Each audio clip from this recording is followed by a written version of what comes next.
Hey friends, today for Tuesday tutorial, we are going to do highlighting and contouring. Okay, so I just have on my eyes and my lips. I don't have any blush or anything on. I'm going to show you how to highlight and contour. Now, it's important to know that you're going to highlight and contour according to your face shape.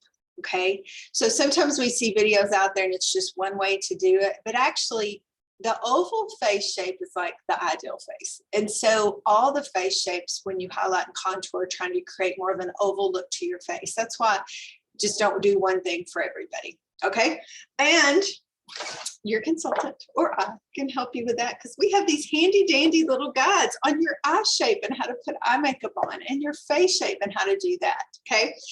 And here's the other thing. I think some people are a little scared of highlighting and contour because we've seen where people have done really dark or really frosty, and it's like, oh, but you can do highlighting and contour in a really subtle way that really does make a difference. So I'm going to show you.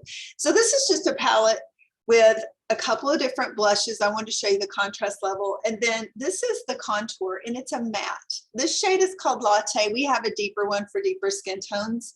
And then the highlighter is called Glazed. And then we have a deeper one for deeper skin tones, obviously. But those are just a couple of blushes I wear a lot. And so, ready? Here we go. All right. My face shape is an oval face shape. Okay. And so, I don't know if you can see this, but on the little oval face shape, you see the little dark lines? That's what I'm supposed to do with the contour. It really is that simple. And then above there's the blush. Okay, we can do that. And then just right there and there, if you can see that, that's where you highlight. That's how simple these are to use. So I think number one, the right tools as far as not too dark of a contour, not too frosty of a contour, just something that's going to be subtle and shape your face. So I'm going to do one side. Now, I don't know if we can tell a difference just because it is subtle, but this light I have is so bright, so sometimes you can't see the detail as well just because it's kind of bright.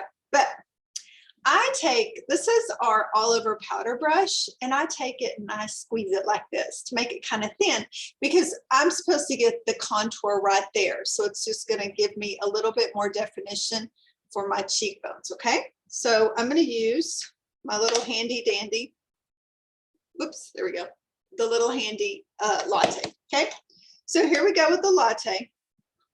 I'm going to do one side, see if we can tell. Okay, so I'm going to smile, because that helps me stay in the right line. Okay, just a little bit there. So it's not like, oh, frosty, you can just see it's subtle, but it's not like you would maybe even notice it if I didn't show you I was doing that. Now that would be it, but I'm going to give you another little tip. If you need to enhance yourself, so my nose is not straight, so I do the contour on both sides to kind of create more of a straighter look in the nose. See, it's a little bit shady. Okay, now we're going to do blush next, and our blush is, I'm going to use the Rogue Rose today. So I put some pink lips on because it's summer and I needed a little color in my life. Okay, so I'm just going to smile. So we've got the contour there. I'm just going to smile, hit the apples of my cheeks. Now, I just did that wrong, so I was talking about my apples, but basically wherever you're going to lay the brush should be in the middle first, because wherever you lay the brush, the most color distributes. So if you lay it there, you won't get the rosy red cheek. Okay, this color is not very bright, so I'm okay that I just did that. But anyway, so I usually lay it there and then smile, hit the apples of my cheeks, and just go back to my my hairline. Now, let me tell you one thing. Some products you get used to going, but with most Mary Kay products, when I use blush, I go one tap and I put it on. And then that way it's not so dark that you have to spend all this time contouring and you get it too heavy and all that. I mean, really with any blush, I just go one dot, put on that side, one dot, other side, and it's plenty. Okay. So that's one thing too, don't overdo. Now, I'm going to just clean off that brush with a tissue. I'm so fancy. And we're going to do the glazed highlighter right there. Okay, so for me, and we're in East Texas, so I don't want to be like looking shiny before I leave the house, because we know the minute I step out the door, I'm gonna be shiny. But what we're gonna do is just a little bit there and a little bit there. Now that's probably more subtle, you wouldn't even notice it, but let me see. I don't know if you can tell on the highlight, it's kind of hard for me to do it, even the bright light.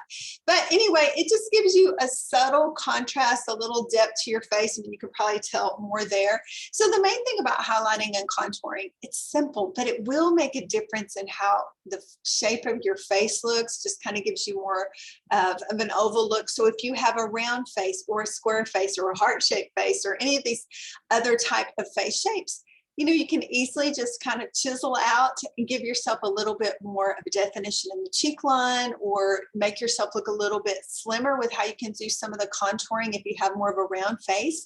So highlighting and contouring really is your friend. And if you need help with it, just reach out. We are here to serve you and help you with your face shape, which products to use, and we can walk you through or do it virtually. How to do those things. Okay, so reach out, and I hope you enjoyed a little bit of highlight. I didn't do this side, but anyway, a little bit of highlighting and contouring on this Tuesday. Have a great one.